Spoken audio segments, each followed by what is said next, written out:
ওস্তাদ আমারে টাকা কম দেয়, ওস্তাদের টায়ার আজকে ওস্তাদের কাছে বিক্রি করবো। এই যে প্ল্যান মতো আমি ওস্তাদের টায়ার কেটে দিলাম, আর ওস্তাদের টায়ার থেকে সবগুলো বাতাস বের হয়ে গেল। আরে আশেপাশে কেউ নাই তো? এই তো আশেপাশে কেউ নাই, আমার কাজ সাকসেসফুল। এই যে মেশিনটা আমি রেখে দিলাম। কিরে, গাড়ি ঠিকঠাক আছে তো? জি ওস্তাদ। ঠিক আছে, চল, আমার এক জায়গায় যেতে হবে। আচ্ছা চলেন। এই বলে তার মহাজনকে গাড়ির ভিতরে ঢুকে দেয়, আর দ্রুত সে গাড়ি স্টার্ট দিয়ে রওনা দেয়।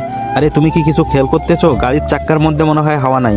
হ্যাঁ ওস্তাদ, আমিও একটু খেয়াল করতেছি। আচ্ছা চলেন তো দেখি। যে কোনো একটা উপায়ে ওস্তাদরে ভুলভাল বুঝাতেই হবে। ওস্তাদ দেখেন দেখেন, একটা লোহা কিভাবে চাকার মধ্যে ঢুকে যায়, হাওয়া বের হয়ে গেছে। আরে নতুন চাকার মধ্যে এই লোহা কিভাবে ঢোকে?